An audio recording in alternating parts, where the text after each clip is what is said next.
તો સાબરકાંઠાની અંદરથી અત્યારે હાલ મહત્વપૂર્ણ સમાચાર સામે આવી રહ્યા છે। આપણે તમામ પ્રકારની માહિતી મેળવીશું। આ સાથે જ સાબરકાંઠા સીધા પહોંચીશું।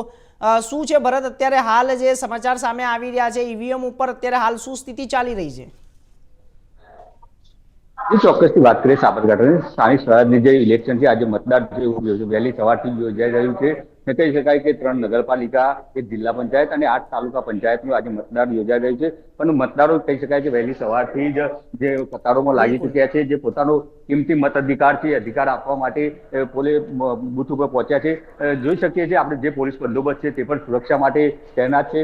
વહેલી સવારથી જ આ પોલીસ બંદોબસ્ત જોવા મળી રહ્યો છે। જે કહી શકાય કે સાબરકાંઠા જિલ્લામાં કહી શકાય કે જે પોલીસ દ્વારા જે કામગીરી કરવામાં આવી રહી છે તે સરાહનીય છે। બીજી બાજુ કહી શકાય જે વિકલાંગ લોકો છે તેમના માટે પણ કહી શકાય કે વ્હીલચેરની ઉપયોગ કરવામાં આવ્યો છે। જે લોકો વૃદ્ધો છે તેમને પણ કહી શકાય કે મતદાર બૂથ સુધી પહોંચાડવા માટે પોલીસ કર્મચારીઓ છે તે પણ મદદ કરી રહ્યા છે। કહી શકાય કે જે તાલુકા પંચાયતની વાત કરીએ તો 8 તાલુકા પંચાયત છે, તેમાં ચિતડિયા, વિજયનગરનું ચિતડિયા બેઠક ઉપર જે મતદાર યોજાવાનું હતું તે મતદાર જે હતો તે યુવકનું નિધન થયું હતું, તેને લઈને હાલ તો એ બૂથ ઉપર મતદાર જે છે તે મોકૂફ રાખવામાં આવ્યું હતું।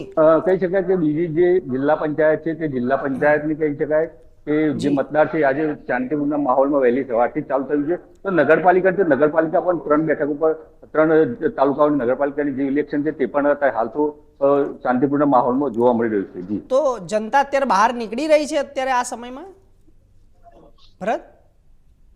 વાત કરી કે જે પબ્લિક, જી ચોક્કસથી જો વાત કરવામાં આવે કે વહેલી સવારથી જે પબ્લિક છે એ ગરમીના હિસાબથી લોકો મતદાન કરવા માટે આવી રહ્યા છે। જે કહી શકાય કે લાંબી લાઈનોમાં હાલ તો લોકો મતદાનનો ઉપયોગ કરવા માટે આવી રહ્યા છે। કહી શકાય છેલ્લા 2 દિવસથી ગરમીનો પારો પણ વકરી રહ્યો છે।